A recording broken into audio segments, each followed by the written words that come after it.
also was in the same school as my brother, who is 5 years older than me. With what was expected. You'd never think that one of the rebellious students would end up. The value that a teacher should get, not only in terms of respect, was a very traditional setup. It was in India, and the expectations were the teacher would write on the board and the children would copy into their notebooks.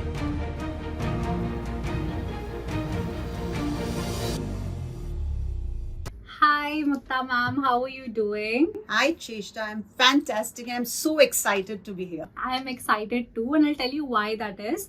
Because someone as experienced with 27 years of experience in the education industry, with more than 16 years of international exposure into the education industry, and the brilliant author of a book called Elevating Education, genuinely deserves a microphone. So we're here to make that happen, and I'm so excited, and I have been very inspired by our conversations over the past 2-3 years, and I just wanted everyone to have that privilege. It's my pleasure, Cheshta. I think the journey to my becoming an author, you have a lot of contribution to make there. So I'm so very excited to be able to do my first ever podcast with you. I'm very excited too. So we'll get started with very primitive. So I'd love to know what your journey has been, and where in point did you feel that education is what your calling is and you should stick to it? Well, I think I was destined to come into education, and but probably I didn't know it. We didn't have counselors and career counselors at our time. But the very first instance that resonated with me was when I was given a Teacher's Day duty to go into a kindergarten classroom and teach for the day. And I was thrilled and so excited to have spent that day with the little ones. And the kind of satisfaction I got from that particular activity that I did on that particular day. I came home and I told my mother, you know what, it's so exciting and thrilling to be around children. And my mother is like, okay, fine, that's something we'll keep on the back burner. So, and then things died out, of course. And over the years, instances happened, and by the way, I discovered that I wanted to spend more time with children because I had a little sister after a gap of 10 years in the family, and all my cousins and everybody around me would just revolve around me, and my parents would say, you're like a magnet to children. And it never resonated to me that this is something I would like to do professionally. But once I put my first step into a classroom, there was never looking back. That's so nice, and that's something that even I can resonate with. Like while growing up, I think especially in India, a lot of girls go through this phase of wanting to become a teacher. Yeah. So because they are the first role models also apart from your parents. Absolutely. That you sort of, and usually most of the teachers while you're young, they are women. Yeah. So especially girls are more, I want to be like ma'am, and that's definitely a phase that I went through. And also the conditioning is also like such. A lot of in a lot of places in India, it has been, I think everybody, our listeners would also relate to that we're told that becoming a teacher is the best possible career, if at all you want to have a career. Right. Fortunately, now things have changed, but that definitely used to be the notion I grew up with, and a lot of other girls who my peer grew up with as well. But then as you grow up, you actually see the challenges that the teacher is facing. Oh yes, and lots of them. And that's where I figured that okay, this is some superwoman thing, and I don't think that is something that would be possible for me specifically. And that's where I feel most of the girls or most of the people start shying away, because it's a lot it's a huge responsibility. I think teachers and the profession per se is very underrated, and especially in India, the value that a teacher should get, not only in terms of respect and dignity, but even in the financial aspect of it. I think it is underrated in India, and it's about time that we should do something about it, because it takes a lot of effort to individually take care of different needs, different emotions, different demands, different learning styles, different parent expectations, and especially the emotional quotient of the children. It is very easy to say that, okay, fine, you've got to teach a group of 30, 40 children in a classroom, but you're not actually teaching a group. You are teaching an individual. Every single individual in the class is at his or her own pace. And specifically, just to add to that, at the school level, or especially at the younger age level, at the early education level, it is so less about what the teacher is teaching and so much more about the kind of mental impact the teachers have on the kids. Absolutely, absolutely. In fact, it takes me down to a memory lane where there was once an incident when I had just begun my career as a teacher, and we were structured. I wouldn't name the school, but it of course was a very traditional setup. It was in India, and the expectations were the teacher would write on the board and the children would copy into their notebooks, and this was a kindergarten classroom. And there was a boy who was a little more mischievous, a little more energetic, I would say, who needed his energies to be channelized the right way. Which of course at that point I didn't understand, because I was too new, and I was expecting that boy to sit in one place and finish writing and copying from the board, and he wasn't really made for it. And he would be up to mischief all the time, and I just made a statement very casually that, okay, fine, today you're not going to go home, okay? And that boy started crying, and he kept crying, and he kept crying for a while. And I kept dispersing children from the classroom without giving any notice to this boy. After maybe 5 or 7 minutes, I looked at him and I said, "Do you know why I'm keeping you back in class?" And he said, "No, ma'am." And that hit me really hard, that I have made this boy stand in isolation for 7 minutes or so, and he's been crying, and he doesn't even know why I'm holding him back. So what am I doing with this boy? And for the other children, of course, it was a trauma for them as well, because they were seeing one of their classmates. He could be next. Exactly. So imagine the fright with which these children would step into the class the next day. And that was a real learning for me, and an eye-opener, that I think that was the last day that I ever, ignored the emotional quotient of a child in a classroom. And touch wood, for till date, I haven't done that again. But many teachers and many of us, many educators in India and maybe in other countries as well, which are not so aware or developed, children are going through this.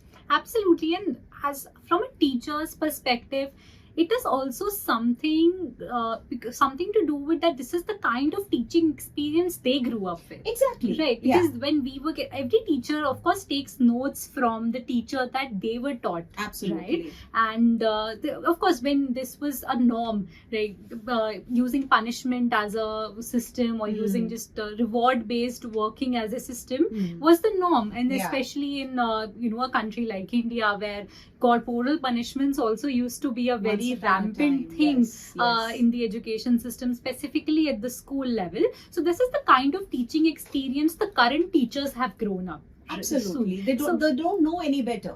Right, absolutely. And that is something that even with all the learning and unlearning that might happen currently, I feel we should give a lot of credit to the teachers today who are looking at doing better a job than that. Absolutely. I think a lot is changing, a lot is getting better in that scenario.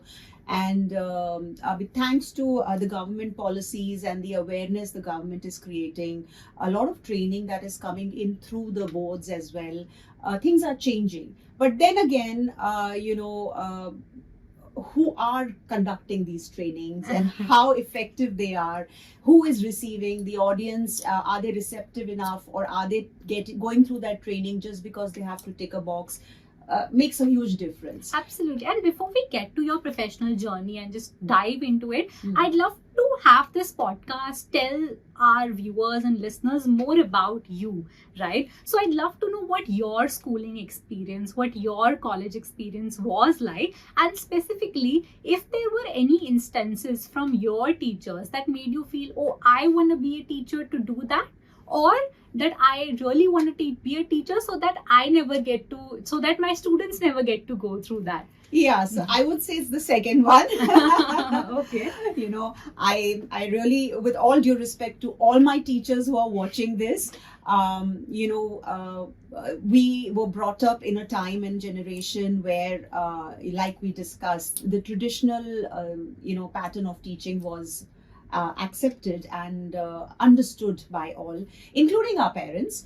And my schooling has been from Nigeria. Okay, My very father was interesting. posted there, working in a private organization. So we, as a family, moved. My first step into kindergarten was with the school in Nigeria, and I finished my 12th there. So unfortunately for me, I have an older sister who's just about a year and 3 months older to me. So all my teachers who taught her taught me. Okay. And there was always a comparison. They always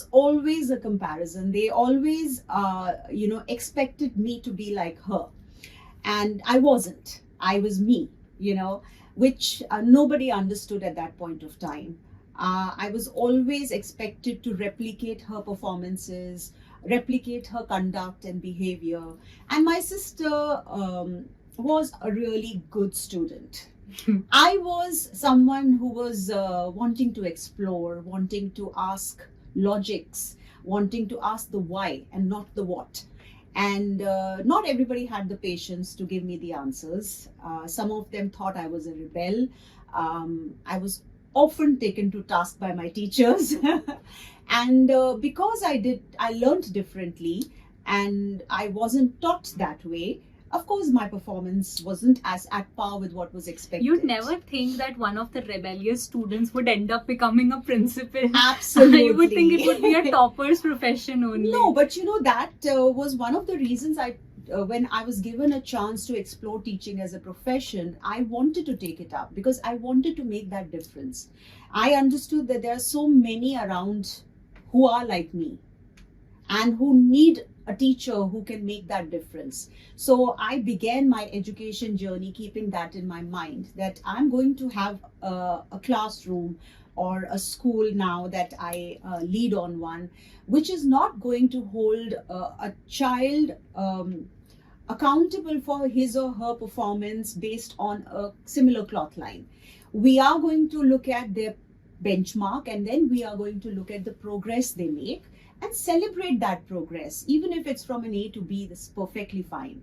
And that's what we do. And I'm very proud to say that the teachers who work with me and parents who understand the approach and the vision that I have, are finding it so much more supportive and so much more holistic for the children, because the children come and give that feedback saying that, you've given us an environment where we can be ourselves. Right, and that is so important, and something that I can absolutely relate to that story of yours, but in the absolute opposite direction. Oh, really? So I also was in the same school as my brother, who is 5 years older than me. Okay. But all our teachers happened to be the same when I grew up. So I was always known as Karthik's sister, and and not Cheshta. And my brother and me both, and even my mother, was always asked this question, that why are these two kids so stark apart? Like, how is because it was the other way around. My brother wasn't really a studious person. He wasn't really a very interactive. He was sort of an introvert amongst, in his own mind in the classrooms. It was tough for most teachers to understand that at the point. Yeah. Because at that time, at least, the notion used to be there that the introvert kid who's also not studious is the bad kid. And if you are an introvert, you're allowed to be only an introvert if you're a topper. Good student. Right. That's something that I just used to observe at the time. Yeah. So when I learned about what introverts and what extroverts is, I figured, okay, so there's a basket where you can be an introvert and a topper. Everybody likes you. Yeah. You can be not a topper but an extrovert. You'll still get by. Right. But you'll be rebellious, but people people would like you for your personality, you'd be better in co-curriculars. And then there are some students who are not toppers but are introverts. Yeah. So these are the students that get, the maximum. They get like, lost. They get lost. They get lost. Absolutely. And I mean, I'd like to think that my brother was like that. He's very sharp in that way, but he wasn't really a studious person. And I, on the other hand, used to be that, okay, I have to, I'll be in the better books of the teachers. I'll be very, I wanted to be good at everything in the school. So there was such a stark difference in the kids, and all my teachers used to be, told me that you're really Karthik's sister. I wouldn't believe it. And that also used to give me like, okay, is that a bad thing? Yeah. Is that a good thing? And I feel it would be more negative for him. Yeah. I feel, because as Yeah. he was growing up, he always figured, how can she's so much Yeah. younger than you, how can she ask those questions? And this leads to a lot of underconfidence amongst children, and even if they are good at or excel at something, I mean, when we talk about introverts and not studious bracket of students,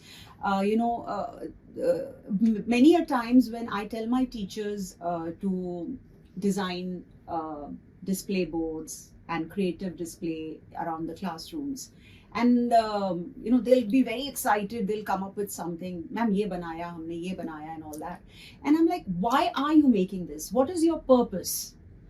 So the concept of passive learning doesn't come across many. For them, it is decoration, it is beautification of the classroom. Right. However, I repeat and repeat to my teachers, saying that let it be students' work that is displayed, even if it's whatever the child has expressed himself or herself in a certain way, display it. This is how passively a child is learning, because he's trying to express his learning through a certain medium. Absolutely. And it's also very tough to understand from a kid's perspective to like what would be the underlying reason Absolutely. for me to be given this task. And even I remember Yeah. growing up feeling, what are these holiday homeworks, projects? All of these mean nothing. Right. But there's been a lot of shift there as well. Holiday homeworks are no longer about filling notebooks. It is more about, so for example, I encourage my senior students to go shadow a profession over summer break, and bring back a letter from that particular individual saying that you've shadowed him or her. These are the skills you have observed, even if you have not learnt. You have observed, because it's so mindful and helpful for the child to be able to make a career decision after having shadowed a multiple. Some experience. Yeah. That is so incredible. I wish I had that growing up. I wish I had that. But I'd love for you to paint a picture for us about what the timeline looked like for you. How did one experience lead to another, and how did the international experience specifically come on board? Okay. So, very interestingly, like all families, Indian families, in our time and age had decided boys will go into engineering, girls will go into medical. Was the same story in my family. My father had kind of made a choice that we are three sisters, so all three of us are going to become doctors. Like I told you, the older one, good with studies, wanted to fulfill that dream. And she did work very hard. So she's a dentist today. But I, being the rebel kind and more of a creative person, I enjoyed all my co-curricular tasks. I wanted to be able to integrate art into subject learning. And, I was more of a humanities person, I would say. But I was never given a choice. Humanities was out of question. So it was either do PCMB or PCB. And I wasn't, surprisingly, I wasn't an extrovert. I was very, very quiet and introvert in my family. Maybe because I always felt underconfident, because I wasn't as good as my sister in scores. Okay. So I could never express myself in the family. And when my father made a decision, you have to go into medical, there was no choice for me. And 11th and 12th, I did my sciences, I did my PCMB. And I really struggled. And after my 12th, we were back in India because universities aren't that great in Nigeria, and I had to be a doctor. So we were back in India, and there was a time we were, discovering how to go about the entrance exams, and we realized that NRI students didn't really have to go through the entrance process. There was a different quota for that. I told my father, I said, listen, you're going to spend so much money. I'm not going to do it. So you might as well let me do what I want to do. So there was a lot of tuffle and discussions in the house, after which finally he gave in and he said, okay, what is it that you want to do? So I'm very creative, and at that point, without any career guidance, a lot of glamour from the fashion industry attracted me, and I said I want to do fashion designing. So I showed him a couple of work that I had done, hiding in my room. Now I know where all your good outfits come from. So I showed him a couple of pictures I had sketched, and he was pretty surprised that I could draw. And he said, okay, fine, you know what, everybody is doing fashion designing, so you don't get that choice. Go in for textiles.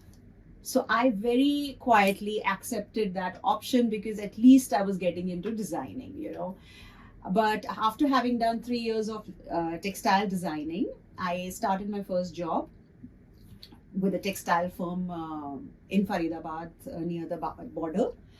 And I realized that after I had designed a palla for a hand-painted sari, I had to go and explain that to the labor who was going to paint it.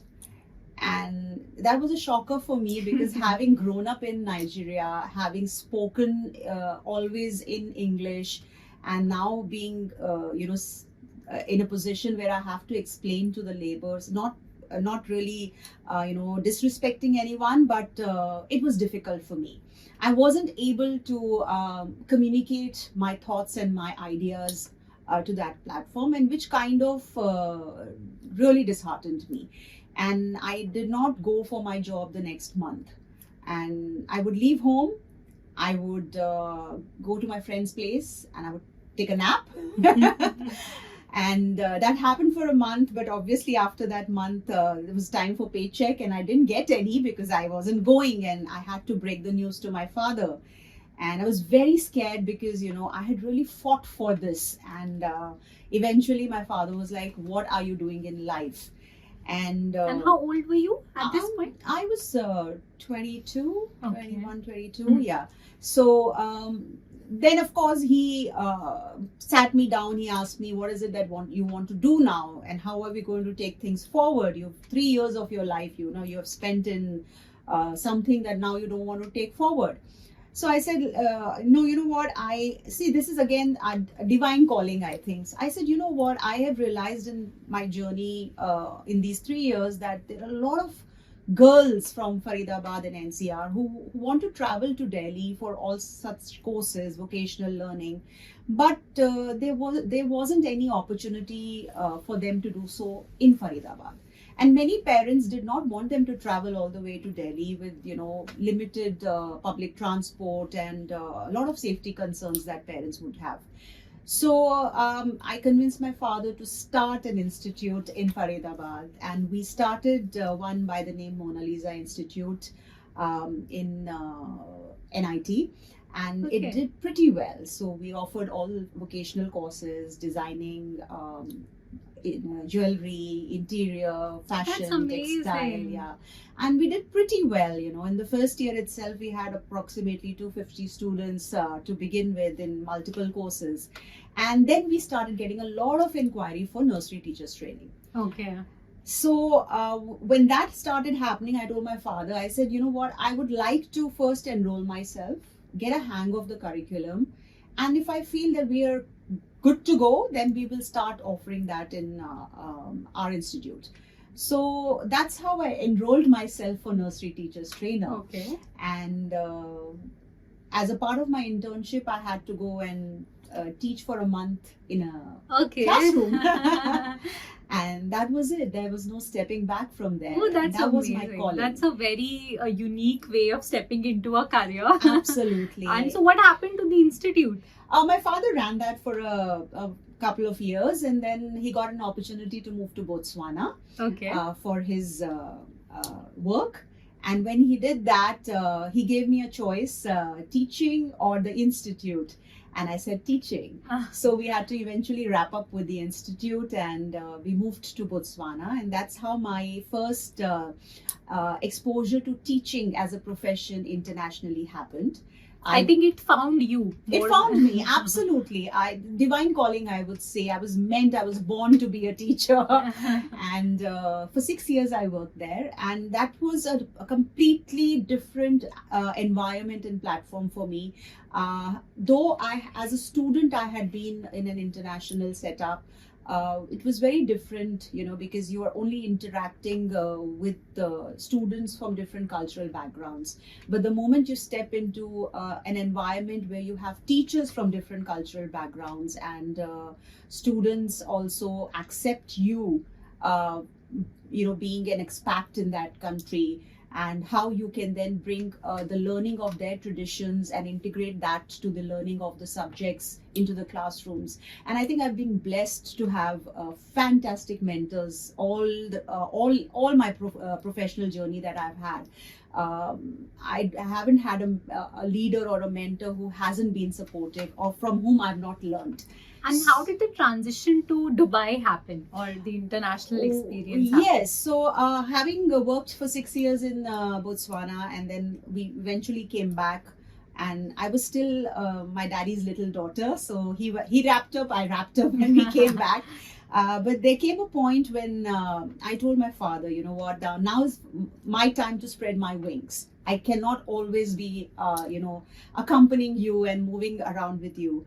So just over a summer break, I traveled. I have a cousin who was living there. I visited them for a summer break. And again, I think divine calling.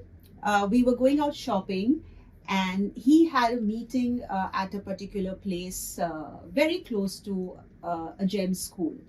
So we went, both of us went along, and he said, listen, I have to stop here for a meeting. So what are you going to do? I said, you just drop me off at a school. I like to explore. So the GEM school called Kindergarten Starters, now the Legacy School, was my first Dubai school that I stepped into. And I went into the reception area and I said, I'm so-and-so, I'm from Delhi.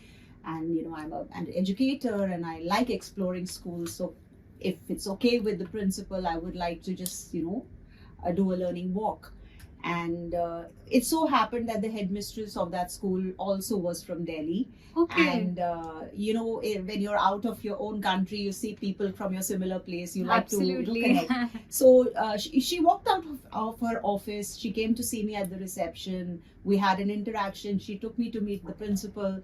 And they asked me if I would be interested in working with GEMS. That is so interesting. And I told them, I said, yes, I would, but I have a condition, which is that I had often heard that when people move abroad, they are put into sharing accommodations and they live, cooped up. So I said, my condition is I need a one single bedroom independent apartment. So if you give me that, I'm, good to go. And the principal said, okay, fine, we'll think about it and we'll get back to you.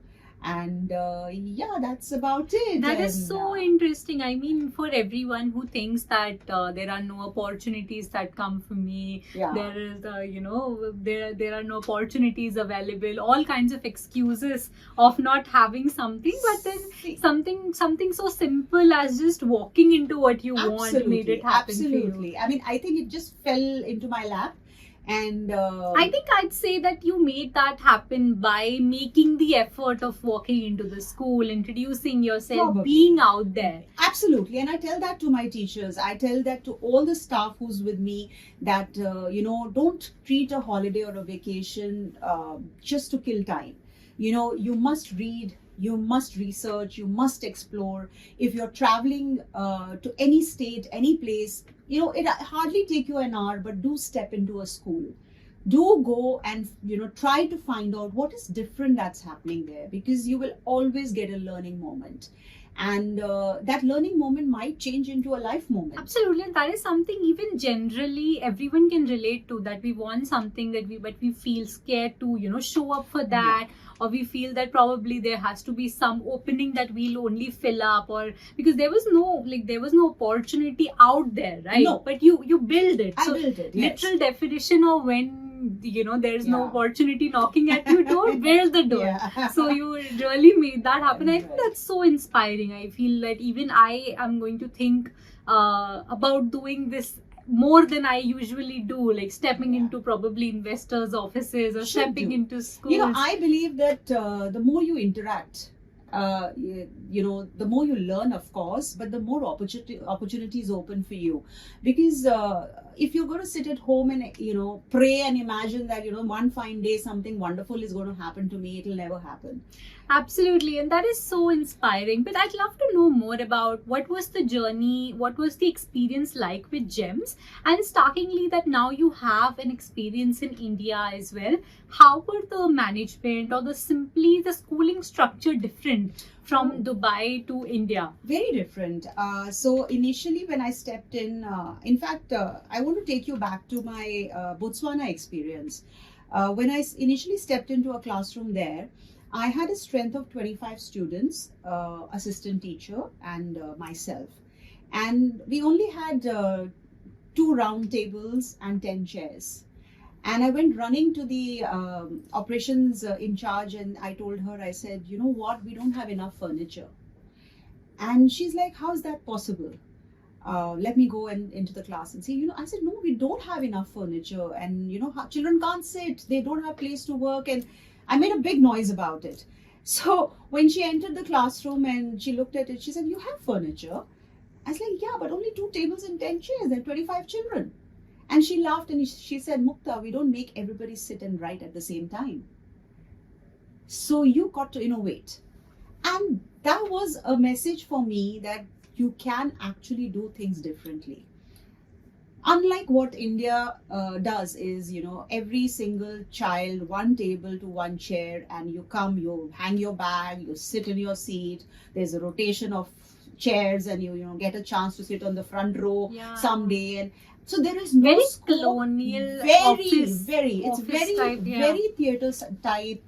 No scope for collaboration, no scope for interaction. I read discussions. this somewhere and it opened my mind that for most time the colonial government left Indian schooling system to be made into employees and not employers. Absolutely, because they were trying to replicate individuals so that their industries would become easy. Right. So there was no scope for innovation thinking, because if an individual could think, they would be overthrown. Right. And they didn't want that. And unfortunately, when they left us with this education system. And because we were taught, or the people who were leading the country at that point were taught that particular way, nobody thought differently, because they were not taught to think. Absolutely. They were only taught to replicate. So when coming to GEMS experience, when I went to the UAE, of course, my Botswana experience had really helped me to evolve. And after having come back from Botswana for a very brief period of 2.5 years, I was one of the founding members of a school in Faridabad. And that school did exceptionally well. And I was supporting in curriculum designing and in coordinating the primary, pre-primary department, and we did a lot of innovative things. I think I was the first teacher, proudly I can say, across Faridabad, who conducted her class in the garden. Okay. In those good old days, So which of course reminds me of the Gurukul system, which was happening long back, but then, like you said, the colonial period destroyed all of that. So moving into GEMS, I took the position of an academic supervisor. So for me, the responsibility and the target audience was larger. The teachers, of course, were hired from different parts of India, and they were brought into the UAE. They were also conditioned a certain way of working, which again was very traditional at that point of time. But I think I was very lucky to have reached UAE at a point when the education system was evolving. Okay. the Ministry of Education, and so I went there in 2008 August, and 2009 October was the first inspection that was announced by the Ministry of Education for schools. And there was a framework that was designed by them, and all schools were told to implement that framework so that the inspection rating would come good. And I was very lucky to be there at that point, because GEMS as an organization is so progressive. It is so mindful of well-being and staff development, because they believe if they don't empower their staff, they're not going to make an impact on the A students. stark reality from the Indian education system Absolutely. today. And I was at the right place, the right time. I think again, divine. I was put into that place so that I could benefit from all those trainings that GEMS was providing. And I loved every single training that was conducted, because we had professionals coming in from UK, US, the Ministry of Education, and it brought in education, learning from different curriculums, different world paths, and so progressive. And the way we were trained, I could just resonate that if I could replicate this training into my classroom and into the way my children learn, my children are going to be the leaders of tomorrow. And GEMS allowed us to do that. There were opportunities where GEMS gave us as in educators like me who wanted to grow and progress, promotions. I joined as an academic supervisor with rigorous training and a lot of effort from my end as well, and blessed to have fantastic mentors. I moved into being a head of primary, and one of the founding members, senior leadership members of School of Tomorrow, which is now doing exceptionally well, running in CBSE and Cambridge curriculum at the same time. And of course, at some point I felt that I had learned enough and I needed to grow. And that's when, after 8.5 years of having been there with GEMS, I decided to step away as I got an opportunity as a headmistress and then as a vice principal with Cambridge, and then another school in Dubai. So then I moved into different managements. And from teacher to school leadership. And then from Indian management, Botswana management, to UAE management with a group like GEMS, and then to individual ownership managements like ICRA, and then of course I worked with Amity also In Dubai? So an Indian management, again functioning differently in Dubai. So I think I've been blessed to have had that kind of a wide experience, and learned so much, learned what to do, but at the same time learned what not to do also. Do you think there's a stark difference in the kind of stress the teachers go through in Indian teachers and teachers in Dubai? And if yes, what are the coping mechanisms or support systems that the school managements have created there? See, I would say that if you enjoy your job, per se, adding value to children, then nothing is stressful. Stress comes from all the add-ons that happen in the teaching profession. When the expectations exceed the value add to a student's life. So in India, what is observed is that there is a lot of stress when it comes to the marks, results, parent expectations, because they don't think beyond a certain The academic rigor, Right. Whereas UAE, there was a point when there was a lot of stress due to the inspection framework, because though the ministry had intentionally put in the framework to raise the standard of education across UAE, many individuals and owners had started using that framework and the rating to add to the stress levels of the teachers, because the rating allowed them permission to increase fees. Okay. So there was a connection there, and of course, everybody who is into education at some point is into business as well. So that started adding a lot of stress on the teachers if they were not performing well. However, the difference is that there was always a support mechanism in the UAE. There was always training, there was always staff well-being that was taken care of.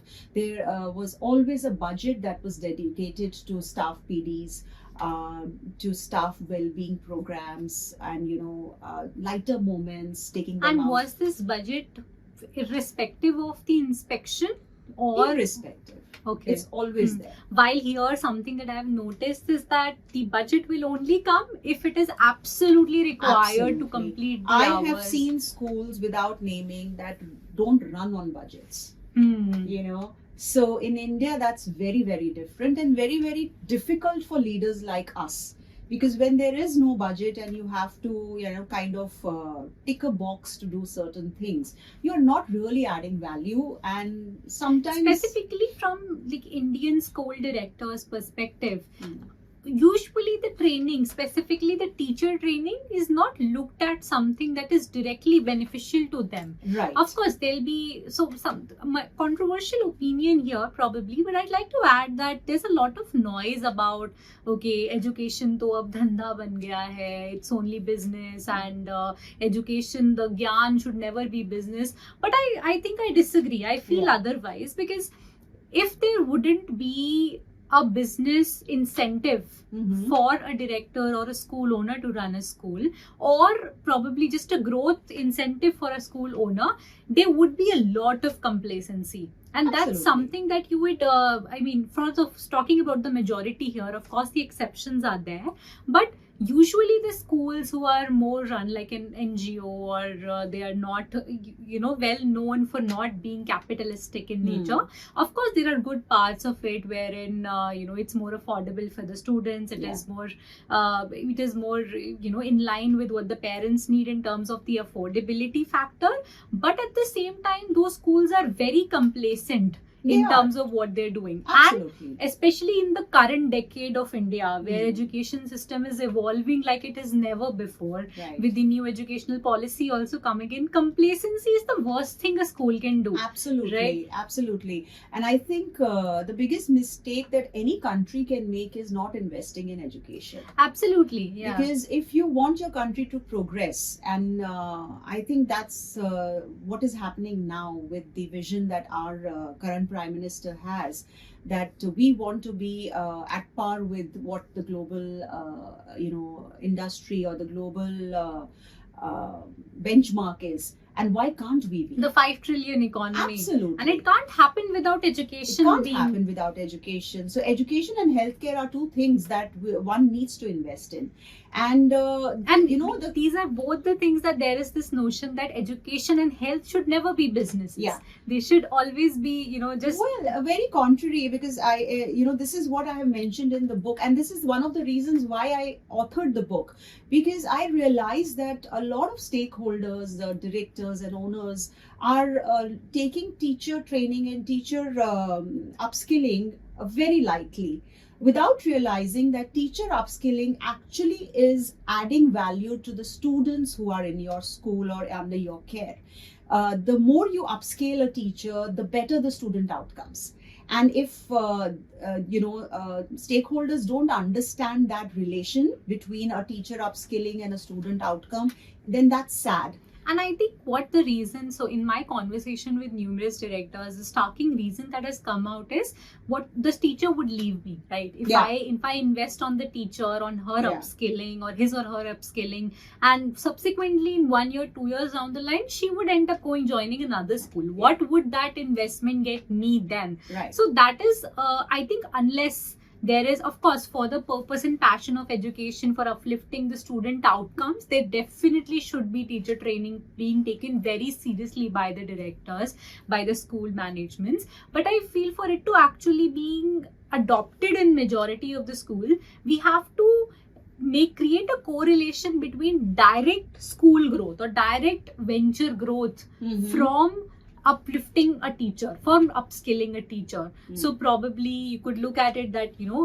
an upskilled teacher means happier students. It means better word of mouth from parent to parent. It means better admissions. And it means better results if that's Right.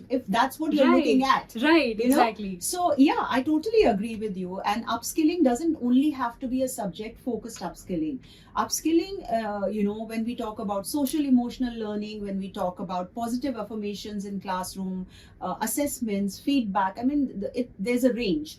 So upskilling of an individual should, really be focused on by school ownerships and managements if they really want to add value to the product, which is the students, if I And may put it that way. specifically going for the book that you have so beautifully written and authored, and I have had the privileges to be one of the first readers of that book.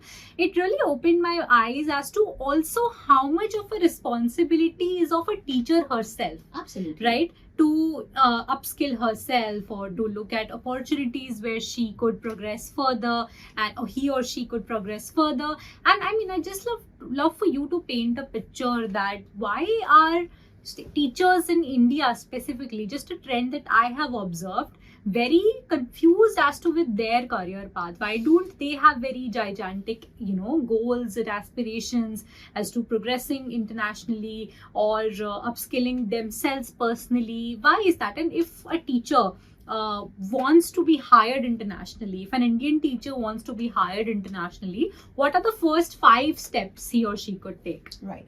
So first, to answer your first question, I think career aspirations for teachers are in India, in an Indian scenario, are the last choice that they would want to take. You want to become a teacher because you get to go home a little earlier comparatively. You get to spend time with your family.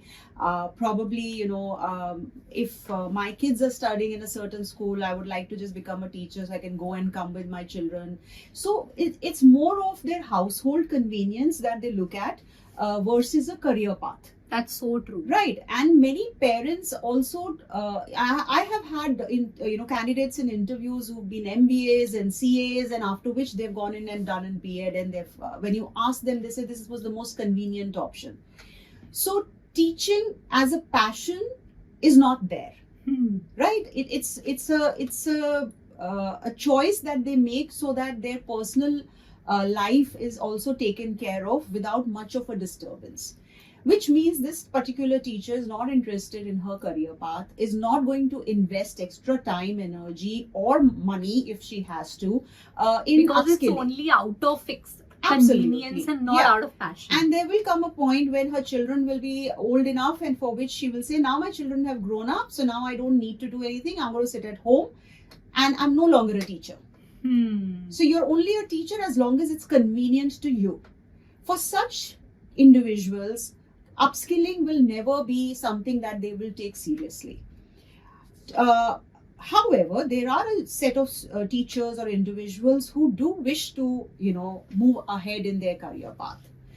Now, unfortunately, in the Indian setup, I have seen that as they move up in the career path, it is not more about the responsibility that comes, it is more about the authority that comes. So I would like to become a vice principal or an HM or a principal because I will have the power, versus that I will have to be responsible for so many individuals. That's very interesting. Right. That's so true. If I choose a career path, I don't want it because I want to add value. I want it because I want the power for to the sit. sake of progressing. Yes, Yeah. I want a designation. I want a power where I can, probably hire and fire people, or and I am not ready to listen to any kind of criticism. Whereas I think the higher you go into your career and profession, the more responsibility gets added to your profile. Your job becomes even more serious. If you're a teacher, you're impacting 30, 60, 40, whatever students you have in the classroom. But when you're a principal or you're a vice principal, you're actually impacting the 2,000 or the 2,500 that you have, or whatever the school strength. and maybe even beyond that, because you have become a role model for many. You are representing not only your school or yourself out into public, you are representing the whole community of educators. Absolutely. And the moment I don't think that I should be a certain kind of an individual only when my children are watching me, or my school children, I would say. I have to be the kind that I can influence anybody around me. Doesn't matter which school they are from. So this is a bad habit I have, that even if I see a child not doing something right in a shop, in a market, I will stop and I'll start interacting, irrespective who the child is or where he belongs to. Because for me, I am an educator. And I would like to use every opportunity to educate a child. Right. Versus individuals who want to just do this for the sake of doing it. Now, to answer the second question about people who are willing to and want to go international, I would say first is an open mind. You've got to keep in mind open to learning. What we do in India and what NEP is offering now, there is a huge shift that we need to bring about. So the first step would be to take NEP seriously. Okay? Because NEP 2020 has been designed so beautifully, keeping the child at the center. And that is what any country wants to do. So irrespective of which country you want to go and work in, first thing you need to do is keep your child at the center of what you do. The social emotional aspect is very important. So be sensitive, be aware. So if you have to attend trainings, if you have to go into workshops, seminars, attend conferences, you should do that. Find opportunities where you can interact with and network with other educators. Could you tell these points so that they could fit into a 1 minute reel? Okay. Right? So you could just start with one. Okay. Do this. Second, do this. Yeah, and we'll keep the elaborative part as well, but we'll just do Okay. So for teachers who would wish to go international, I would suggest attend seminars, find opportunities to network, go in for conferences, interact with other educators. The world is really small. It's shrunk now. LinkedIn is a wonderful platform where you can, network with people, ask questions, ask people what do they do differently. There is never a right or wrong. So always have an opportunity where you can share ideas. And something very recently I've started with my school, and my teachers are really cursing me for it, I believe, is action research. Pick on a topic every year, research every year, add value to what you're doing. There is always going to be a problem in the class per se. Research to find solutions. The more you research, the more you interact, the more you network, you will always find what is common, what is different, and you'll be able to expand your horizons. That's amazing. And while we come to the end of this beautiful conversations, I just like to have a quick rapid fire round with you. Okay. After which I'd love for you to tell us a little bit about your book, what made you write it very briefly, and what exactly is the broadest value that the reader could derive from it, right? So quickly a rapid fire. What is one myth about school leadership that needs to go? That it's all about power. Okay. It isn't. There's a huge responsibility. Okay. What is one habit you have that no one knows about? Every morning, I talk to God.